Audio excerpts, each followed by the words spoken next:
Good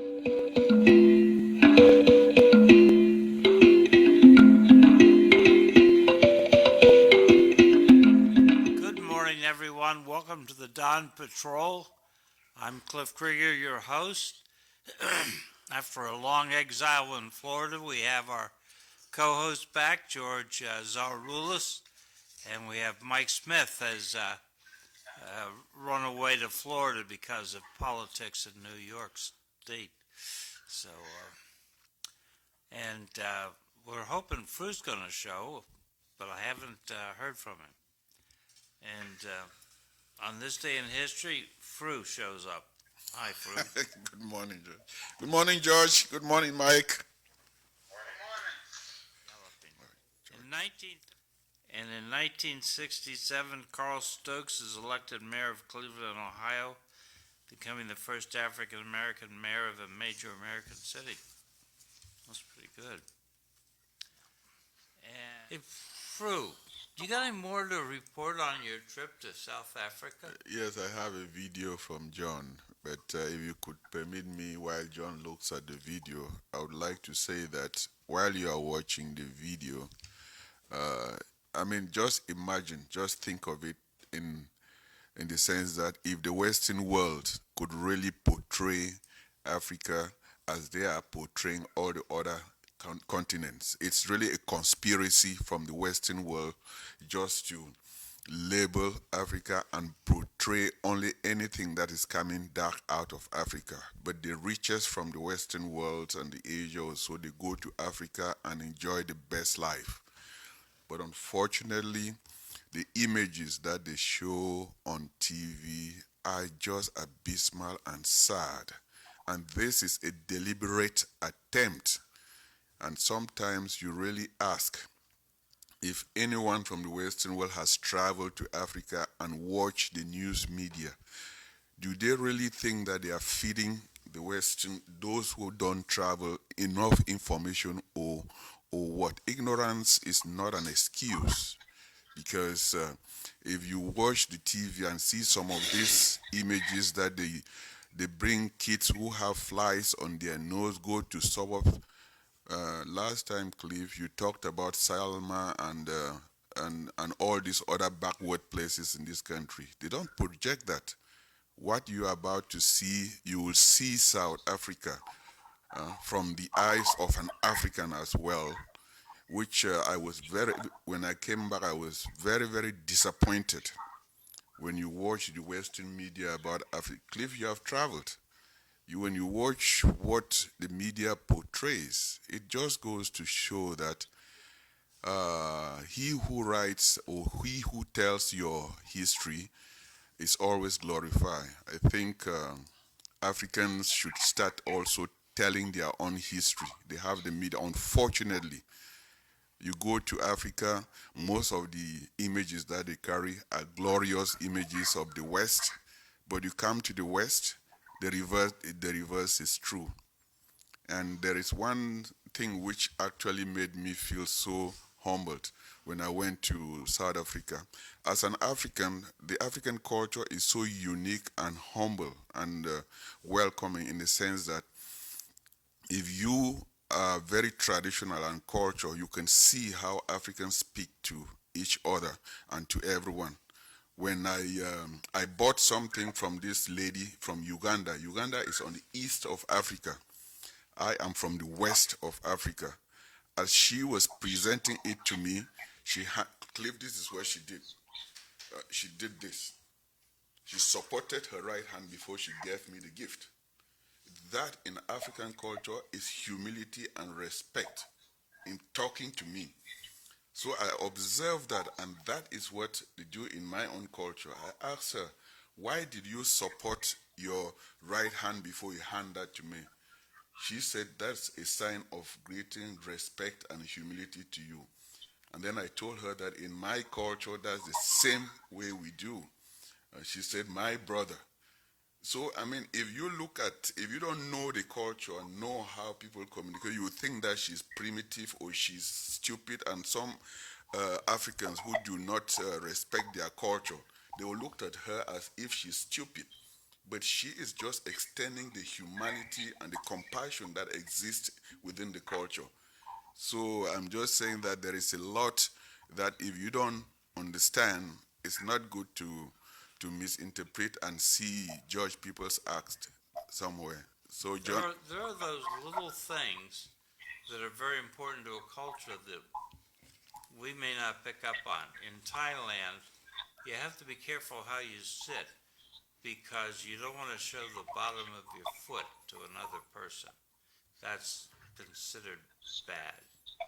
In the Philippines, if someone hands you a wrapped gift, you don't unwrap it right then and there for fear that any sign of disappointment would cross your face and therefore insult the gift giver. If you're given a wrapped gift, you take it home and unwrap it. So there are these little things that we're not aware of unless someone talks to us and tells us about them. And then we have a better understanding. I'm very glad you have that observation, Cliff. I brought this just to, for all of us who travel, it's better we humble ourselves and respect other cultures whenever we go there. Because I've seen the arrogance of mostly the West when they go certain places, if they don't understand, they tell me as if that is bad, that is primitive, that is what, instead of trying also to temper your own culture, but they seem but to shove their own way of life into the throats of others. And if because of that arrogance, you see there is some problems. That's really the root cause of some of the problems that tourists go around the world because they don't respect the tradition, they don't understand the tradition, and they think that theirs is unique and superior. What is the culture of Africa? Well, it's humility and respect to everyone. If you Yeah, visit, but that's for everybody. yes, but for everybody, George, that's a very good question. But I'm also saying that if all of us are humbled, when you go to a place, don't bring your own culture and suppress that the people there, because like I have just demonstrated that not every African too will see that gesture that old woman extended to me and appreciated it. Even Africans, they will look at it as if she is primitive because most of us are so westernized, we don't even know our culture. But that is a woman from the village and expecting and extending that gratitude, that compassion, and speaking to me in a natural way, and I do observe it. Yes, and I asked, that video is about 2 minutes. That is also the contrast to see the beauty of Africa. For those who have not been there, they should not just look at Africa as a jungle. So who's talking? No audio coming out of this. Oh yeah, look at the foliage. Beautiful, isn't it? Good and therapeutic. Just driving along. Yeah, that's Pretoria, capital of South Africa. Francis brought I can't make out exactly what he's saying. in Pretoria, South Africa.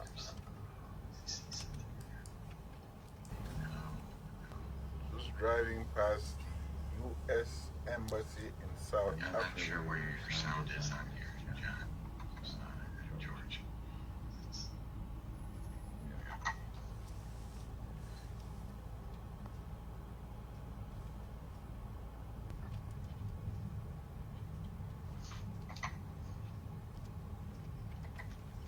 So they're driving the other side of the street. Yes, that was very strange, John. I couldn't believe it. It's a little difficult. Yeah, when My you car sit, is they follow the car in front of me, but they're not going where I want to go. even when you sit in the car as a passenger, you think the cat is coming. That's a city. I don't think driving on the other side is as bad as then switching back. I have actually pulled over the side of the road, stopped and oriented myself after going back into France from England. But when you look at this, the Western media they will show this as if it is in Europe. Now, would you say this place is safer or as safe as Lowell to walk around in? John, everything that happens here is the same in Africa, depending on which neighborhood, on whatever you are. So same as Lowell. It's the same, and probably even safer than Lowell. University of Pretoria. Beautiful trees. But I'm just, that tree blooms. They call it the golden tree. Around it blooms purple. Only in Pretoria most of the time. But the town is clean, organized, houses too, like here. And that is what makes people, when they see someone from Africa, they think that he's coming from the jungle. Or when they are talking, they think that you are stupid. Africans perpetrate that myth too because they don't sell Africa well. Okay, I think we're at the end of the Yeah, video. that's the end of the video, John. Gotcha. So- I'm just checking your audio, it doesn't sound too good, okay. So, Fru, when you say Africa, and when I say Africa, I'm not sure we're talking about the same geographic place. Because when you're talking, I think you're talking sub-Saharan Africa.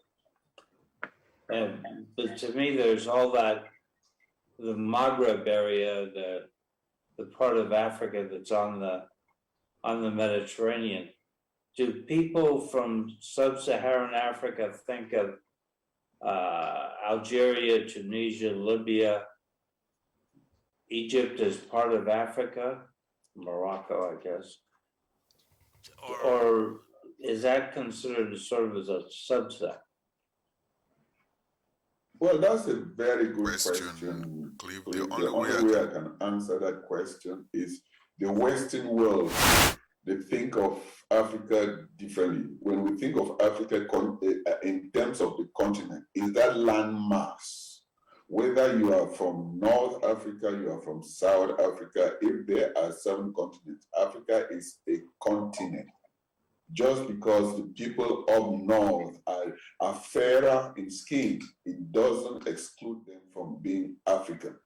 And they also have that complex thinking that because they are closer to Europe, they are better than the darker Africans down south. And that is just what I would say is on our mental slavery. You see, you are in that piece of land, whether you are north, south, east, or west, you are in Africa. Someone in Morocco up north and someone in Algeria is as African as someone down in Cape Town in South Africa. Yeah, I think you can see the discrimination in my mind. Sudan, which is now 2 nations, the separation between Northern Sudan, more Arab, and Southern Sudan, which represents a different ethnic grouping. So I've seen that in my reading. I've come across those differences. And that is also as a result of colonial influence. You know, the worst immoral war that was ever fought for in the African continent for independence is the war of the Algerian liberation against the French. The French were trying to make the Algerians feel as if they are French, that they are white. And that is the mentality that those European countries along there, they try to bring that thing for people who are light skin and fair skin, as if they are a little bit better off because they are closer to Europe and because they look in complexion like them, that they are a little bit superior. And they themselves carry along that in their mind, thinking that when they meet Africans, black Africans, they are somehow at an advantage, which is just, I mean, it's just psychologically stupid and mentally unfounded.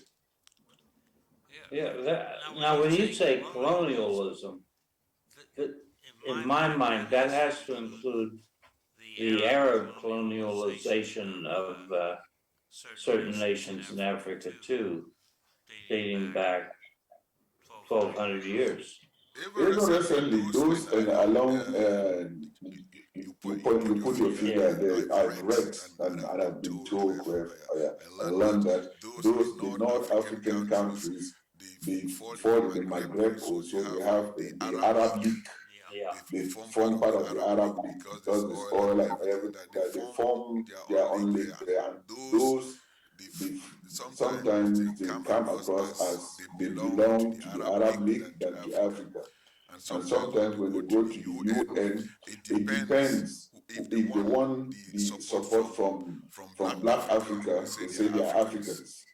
If they want support from the Middle East, they say they are from the Arab League. So it's based on self-interest and where you want to get, but you belong, to explain it very well. But the French are typical. When the French go anywhere, they make you feel as if you are part of them. Mostly in North Africa, you have Morocco, you have Algeria, even part of Libya, Tunisia, those French-speaking countries. The French give them the impression that they are part of France, of which is just an extension of domination and level of making themselves superior. In South Africa, how do they encourage people to vote there? Is the percentage of people who voted in South Africa lousy as it is here? And if you can't speak to that, I respect that. You can't learn everything while you're there. No, John, I cannot really speak to that, but I'm equally saying that we cannot compare because the education and the sensitization of people. You are talking about South Africa, the whites who are more educated, more sensitized, and more conscious about education. They have the availability and everything. They are about 20% of the population. And 80% has gone for so many years without education, and it was intentional. And you cannot, what most West do, they look, oh, look at those white, why is it that the white people can do that the blacks cannot? Which they have been disenfranchised and intentionally left uneducated. If you are educated, you can articulate and fight for yourself. So that is always a disparity. Election out there, it may be very, very, you cannot compare it with here. We are too advanced, too informed. So they don't vote there either? I'm saying that they vote everywhere. Election is relative. Does everybody vote or the same percentages here, less percentages here? But that is what I'm saying, that it depends on why do you vote. Do you believe that your vote counts? Even if you vote, will that mean anything? Okay. It's a fact how many people vote. It's not, I voted because I felt like it, I voted because I knew who was running. There's a fact of how many people have voted, and it sounds as if you haven't had a grasp of it. No, I have not. The last time Cliff told me about differences in voting, I say in the West, you vote before you know who wins. In most African countries, we know who wins before we vote. Does that explain to you? So when you vote in South Africa, is it like voting in Russia? You vote for Putin, they don't take your ballot? I am not from South Africa. I was there for 1 week and I cannot speak for South Africa. Well, there are a number of dictatorships. You mentioned Uganda. Cameroon, for one. Big Daddy Idi Amin was in charge for seemed like 20 years before he went into exile. Big Daddy Idi Amin was in charge, but when he was oppressing, he was the darling of the West. But when he turned against the West, he became a monster. That is always what happens. Ah, yes. Everybody works their personal advantage. Exactly, but no one will say that. They will make him a devil because he turned his back. So, yeah, I think you're right about France having a sort of cultural idea that anybody in Algeria was French. And I think for a lot of Frenchmen, the idea that Algeria wanted to be independent was strange. Because their self-respect for their culture was so strong. The French culture. And, yeah, long, bloody war. I'm trying to think. I still didn't get my answer. What was your question? My question is, what is the academic world coming to when you have Egypt, Libya on one side, and you have Cape Town on the other side? What culture do they have? What is the academic culture of both of these nations, of these areas? Yeah. You want to take a shot at it? Well, when you talk about the academic culture, I don't really understand because I would say the center of education, of learning, even from the Greeks to where it started in Egypt, it started in Africa, to and those areas. And if you talk about even Aristotle or the students from Africa that people don't really know, but the Western civilization started, if everything started in Europe. So when you talk, most of all those books that are in Western archives, also those very ancient ones, if you can do your due diligence and your homework, you see that all these books came from Africa. Aristotle, Plato, and all that, they were students from Africa.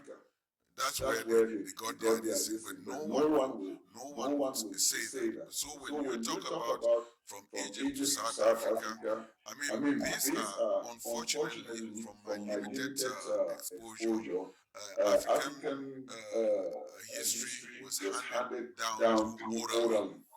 And when the West came, everything now went written. And he who writes your history, he who tells your story, will tell the story as if they are the ones who are the creator, they are the ones who do everything right.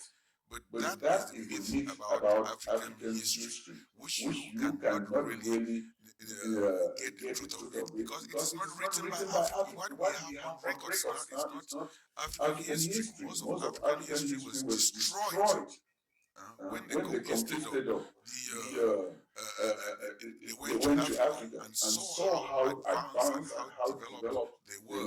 They looted most of everything, the treasury, the arts and everything. They are found everywhere in Europe. So anyone who disputes that Africa was really the cradle of knowledge, the cradle of education, should go just into the museums in the Western world and you find me amazed. And this, I mean, it's good that we start respecting each other. When once someone talks from an African point of view, you think that is stupid. It's not. Knowledge is never monopolized. But cultures are different, in my mind. The culture in Egypt is going to be different than the culture in South Africa. The culture in Egypt is influenced by Islam, and of course there was a Greek influence in Egypt 2,300 years ago. They've never penetrated down to South Africa, so I think we're looking at different cultures, and there's that organization up